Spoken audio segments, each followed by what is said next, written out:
But back to your point, E, about the producers, Large Pro, it just seemed like there was a team of great minds behind this project, which brought out the best in everybody.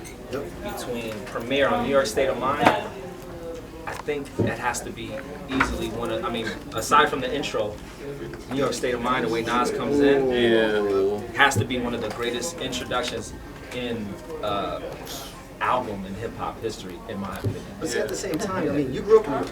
I mean, well, yeah, I mean, most of my life I've spent out here, but it you're does a New York go cat. roots. And I'm not saying it's because he's from New York, but that's what you could relate to, especially the stuff that he was rapping about. Yeah, for sure. So I can understand. I mean, it makes a lot of sense. So would you say, like... He said the buck that bought the bottle could have struck the lotto. Yo, that was... I mean, the lines are endless. The lines are endless. I don't drink, but that line, like, he was 20 years old. He was 20 years old spitting this. And then you go back to even his little live at the barbecue. Oh yeah. How we were all introduced to this cat.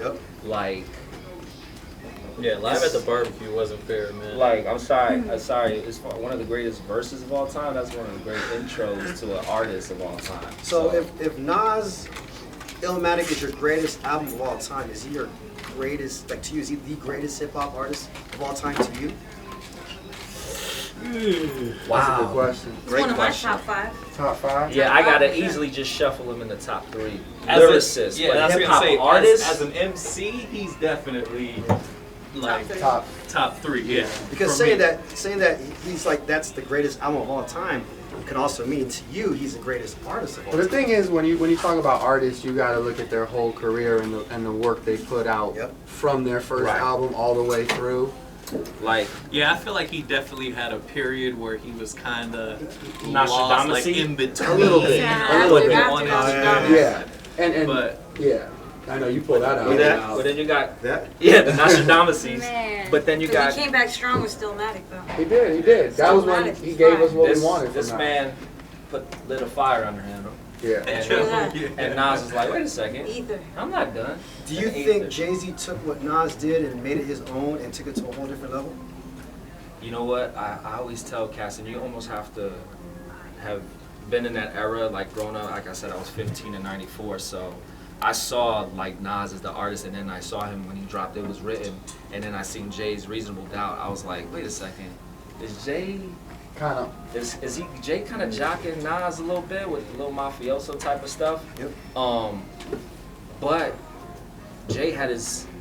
I'm not gonna say that in so many words Jay-Z jock, but it felt like that at that time. But I mean, I think Jay would admit that he's influenced by Illmatic's album. Like, Who wasn't? Who wasn't? And that's what, exactly. And even to today, like, if you had to compare an album today to Illmatic, I mean, Ricky, what would you like? Yeah, that's a good question. I mean, you know, you can't. If albums are so different, but the thing I'd say, like, impact-wise, it'd have to be Kendrick. Impact-wise, but can you say that Kendrick is what Nas did, like what Kendrick did today or now, is what Nas did back then?